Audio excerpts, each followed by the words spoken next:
Ghost with Cats, Chapter 22, Prince Tall. Breeze roared, throwing himself between his master, the Sheik, and his Lady Annie. A dozen bullets hit his back, but none could penetrate to his organs. The cloned warriors of Eloh were engineered to endure much greater attacks than simple bullets. When people realized the sound was gunfire and not fireworks, they panicked. Breeze, do not rage. You must save the children, Annie whispered, coughing up blood. Tall lifted both the elderly ruler and Annie behind Breeze's bulk, carrying them to an overturned table in the chaos. Breeze, children, was all Tall ordered. The giant sword pet bolted away with faster-than-human speed, picking up all of the half-dozen children who cowered on the floor, protecting them with his armored bulk, and carrying them away as the attackers opened fire. Their bullets did not touch a single child as they struck Breeze. Boaz and Vorn were firing back at the attackers, who seemed surprised to find armed resistance at the wedding. "Grandfather, it is my brother," Aji revealed, as he and Opir were leaning over Annie. Annie's dress darkened with her blood as she laid in her grandfather's lap. She shakily held her Glock 19 to Tall. He took it, taking out his own. His power could save them, but would there be enough time to save her too, he wondered. Synapses fired and his eyes shined white. His mind saw all of the attackers. He told Vorn to pull Boaz to safety. Aji watched amazed as Prince Tall walked through the gunfire, untouched, killing 16 of the attackers with one bullet each. All Aji could think about was the day he and Annie sneaked off to see the infidel movie called The Matrix. All of their attackers, except his older brother, were dead in moments, and none of his grandfather's people received more than minor injuries. Only his adopted sister Annie, who sacrificed herself to save their grandfather, would die. Aji's heart broke more than he thought possible as their grandfather wept over her. Prince Tall knelt next to her.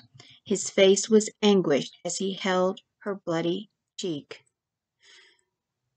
And Aji realized this strange, otherworldly being loved his adopted sister.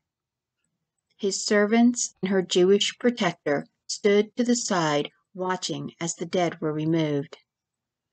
Some of his grandfather's men were holding Aji's brother Hamid at sword and gunpoint. His brother flashed him a malevolent smile as he looked over Annie's bloody body, and Aji's temper exploded. "How could you do this? She is the reason our cousin is dead. She deserves to die," Hamid retorted. "You and our grandfather betray us for this woman. He should be dead already, and you with him." "Remove the dog permanently," Aji ordered, sounding much older than his 19 years. "You can't order that, little brother," Hamid sneered. "He can order it because he will be sheep," Opir declared in a strong voice. "I am eldest," Hamid shouted. "I will be sheik. It is my birthright." "You have no heart, no faith. You no more deserve it than Hadif, and so you shall share his fate. May the Prophet show you less mercy than I." Sheik Opir's judgment and voice were like iron, cold and hard. He flicked his hand, and Hamid was dragged out. There was a single gunshot, followed by cheers from the survivors. Opir was still holding Annie's head in his lap. She was moments from dying. Her eyes were distant, empty, as her breath wheezed in and out. The old man's tears fell on her face. My angel, twice now you have run to the gates of paradise ahead of me. In their minds, Vorn and Tal were having a battle of wills between a master and the one most responsible for his master's life. Finally, Vorn handed over a silvery crystal. Please stand back except for you, Your Excellency. Continue to hold her as you are, Tal asked, and all but Opir moved away. The old man stared at the object in Tal's hand. He knew what it was and what it meant for his Annalise. Vorn cut open her dress to see the wound better. Tal cupped the crystal in his hands. It spun and began rising slowly, glowing and filling the room with light. Annie's body glowed as it was repaired. The light shined around Opir while he watched his adopted granddaughter healed a second time by what he believed to be angelic magic. Aji was too shocked to speak or blink. He never believed his grandfather's crazy stories about angels and miracles, but now he wondered how many of them were true. A few minutes later, the light faded. Tal was gasping for air as if he had been running. Annie appeared to be sleeping. Her gunshot wound was no more. The bullet rested on top of her skin as if it were just laid there, and the blood-stained fabric were placed around it. Tal picked it up carefully, closing his hand around it in a tight fist. The skin over the wound was perfectly smooth. Opir grabbed Tal's clenched hand and kissed it. Thank you, Prince Tal. Tal only nodded. His almost black eyes watched her face carefully. My Annalise, come back to us. Her eyes fluttered open. She smiled weakly up at him, then at Opir, before she fell back asleep with a small sigh. Master, we must go before law enforcement comes to investigate the gunfire. Vorn worried aloud. I will take care of it, Aji said. He rose and rushed away. Outside, the sound of firecrackers began. He returned moments later. The party is moved outside until the cleanup is finished. The dead have been taken away. Grandfather, I ask for help to get Annie changed. Opir squeezed his grandson's shoulder. You think of everything and everyone else first, Aji. You are worthy to rule my tribe. Now, get changed and send me a new robe. Aji's grin made him look noticeably young as he hurried away. Two women came up, the mothers of families they had stayed with on previous nights. Vorn carried Annie away after them, while Boaz tended Bree's wounds. A little girl he saved held his hand while the bullets were pulled out and the stitches were put in. She patted his tears with her pink party veil.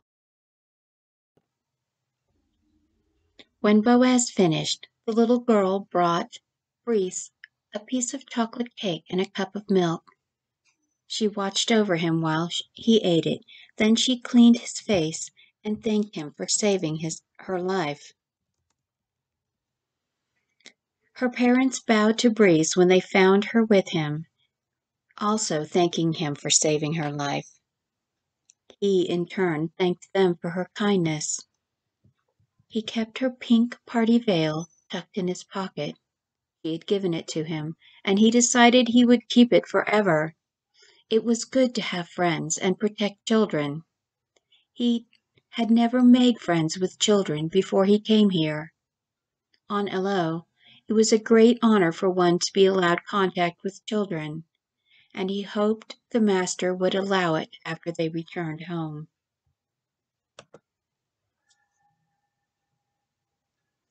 Sheikh Amir Opir felt stronger as he sat next to Tal in the cushioned seating area outside the banquet hall. Several people were quickly cleaning up the mess, hiding the evidence of the gun battle, and replacing it with the party. I apologize for involving you in my family tribulation, Prince Tal, the old ruler said sadly. But my time is short, and there are jackals in my house who smell the blood on the wind. Excellency, you will live for many more years after tonight.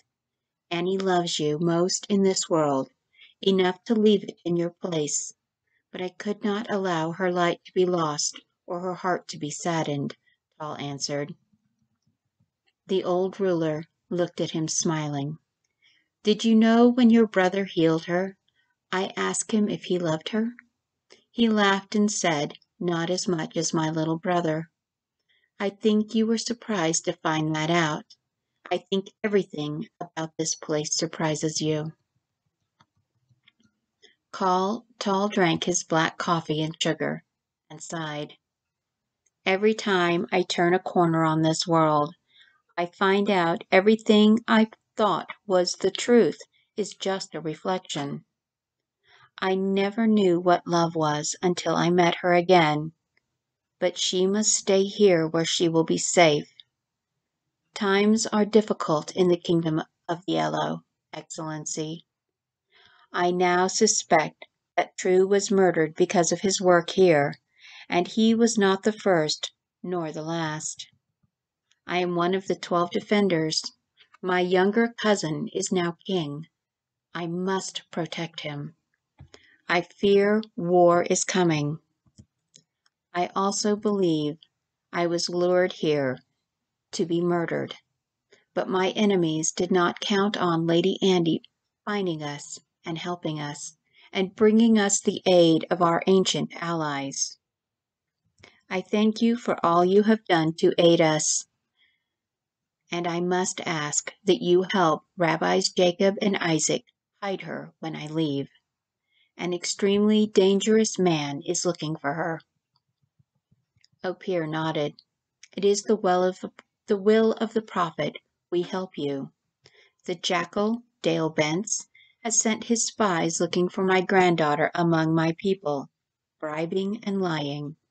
He sees her as the key to her parents' research. He doesn't know she is special, as we do. Tal could only agree.